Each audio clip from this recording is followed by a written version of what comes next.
Hello everyone.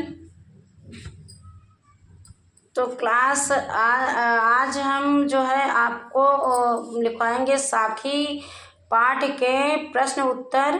प्रश्न उत्तर ना कहिए, जो आपके क्या कहते हैं साखियाँ हैं जो आपके उनका हम जो है व्याख्या करवाएंगे। उस दिन वैसे हमने बताई थी व्याख्या, आपको व्याख्या सहित अर्थ बताया था, लेकिन बहुत से बच्चे नहीं समझ पाए होंगे।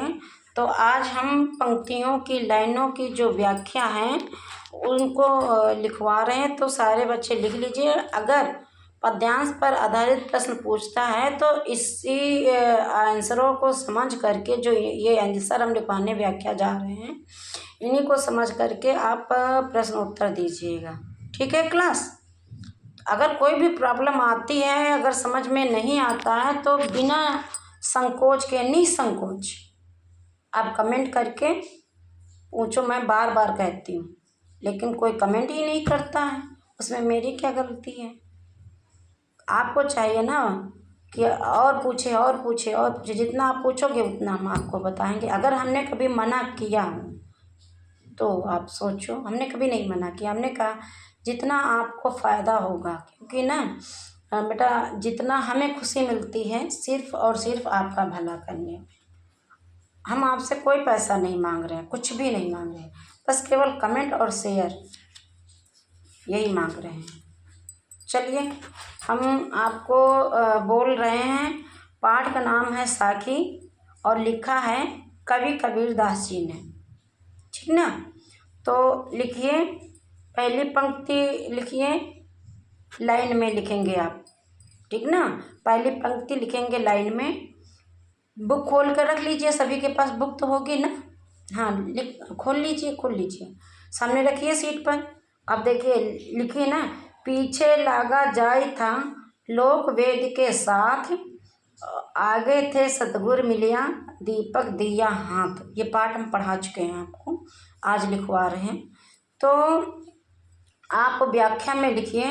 नीचे ये लाइनें आपने लिख दी, तो नीचे आप व्याख्या लिखिए। व्याख्या में आप लिखिए, कबीरदास जी कहते हैं कि मैं जीवन में पहले सांसारिक माया मोह में व्यस्त था, लेकिन अब मैं इससे विरक्त हो गया हूँ। विरक्त मतलब दूर हो गए, मैंने इसको छोड़ दिया है। अब मुझे सतगुरु के दर्शन हो गए हैं। सतगुरु के मार्गदर्शन से मुझे ज्ञान रूपी दीपक मिल गया है। यह सब गुरु की कृपा से ही संभव हो पाया है कि मैंने जो है परमात्मा की प्राप्ति की है। गुरु के द्वारा ही परमात्मा की प्राप्ति होती है। Thank you class. अगला लिखिए, दूसरी पंक्ति लिखिए। कबीर बादल प्रेम का हम पर बरसा आए, और अंतर भीगी आत्मा हरि भये बन राय। दूसरी पंक्ति है, तो दूसरी पंक्ति का आप व्याख्या लिखें। कबीरदास जी प्रस्तुत साखी में प्रेम के महत्व के बारे में समझाते हुए कह रहे हैं कि मेरे जीवन में प्रेम बादल के रूप में वर्षा की इस बारिश से मुझे अपनी आत्मा का ज्ञान हुआ। जो आत्मा अभी मेरे अंत स्थल में सोई हुई थी, वह अब जाग गई है। अतः उसमें एक प्रकार की नवीनता आ गई है। जब से परमात्मा की प्राप्ति हुई है, मेरा जीवन हरा भरा हो गया है।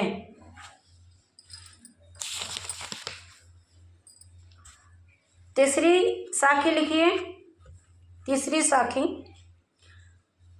बांसुरी सुख न राणी सुख न सुख सुपने माही, अब कबीर बिछटिया राम सु न सुख धूप न छां।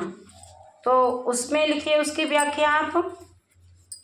कबीरदास जी प्रस्तुत साखी में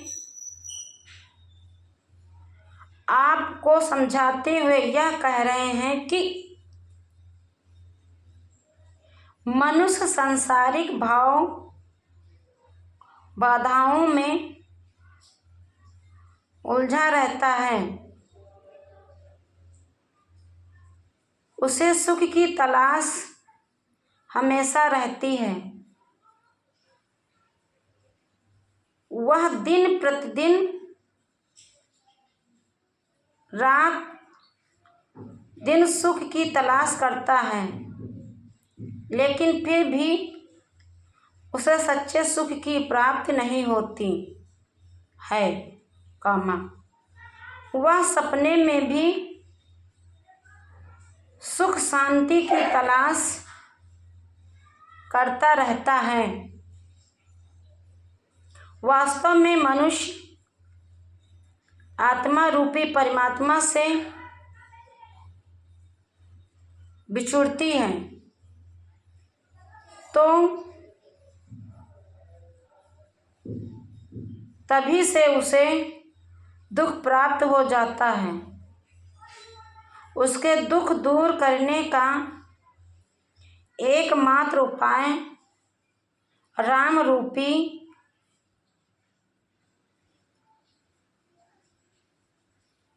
रूपी परमात्मा की प्राप्ति हो। चौथी साखी लिखिए। चौथी साखी में है, मुआ पीछे जीनी मिले कहे कबीरा राम, और पाथर घाटा लाओ सब तब पारस कोड़े काम। इसकी व्याख्या लिखिए आप। कबीरदास जी प्रस्तुत साखी में आपको समझाते हुए कह रहे हैं कि मृत्यु के बाद परमात्मा की प्राप्ति किसी काम की नहीं है। यदि हमें जीवित रहते भगवान की प्राप्ति हो जाए तो जीवन सफल हो जाएगा। इसलिए लोहा पारस को नहीं प्राप्त करता,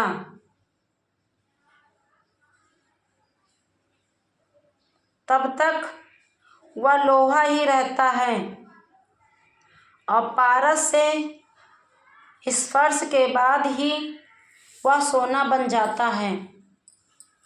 जिसका छूट जाए तो बता देना, ठीक ना? कमेंट करके बोल देना।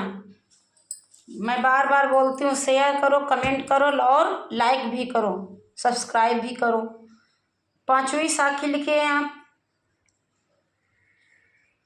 आँखड़ियाँ झाई पड़ी पंथ निहार निहार, जी बढ़िया छाला पड़िया राम पुकार पुकार। तो प्रस्तुत साखी में यह व्याख्या है आपकी। कबीरदास जी आपको समझाते हुए यह बता रहे हैं कि मनुष्य की आत्मा अपनी प्रेमी परमात्मा को प्राप्त करने के लिए दिन रात बाट निहारते उसकी आंखें थक जाती हैं। मुंह से अपने प्रेमी रूपी परमात्मा का नाम लेते लेते उसकी जीभ में छाले पड़ जाते हैं। इस प्रकार वह अपने परमात्मा रूपी प्रेम राम को पुकारता रहता है। Thank you class. आज के लिए बस इतना ही। इतना इतना लिखो, नहीं तो थक जाओगे, कहोगे मैम जी बहुत काम देती हैं। और लिखने के साथ साथ लिखते लिखते याद कर लो। ठीक है क्लास, मेहनत करो। हम चाहते हैं आज का बच्चा कल का इस भारत का एक अच्छा नागरिक बने। Thank you class.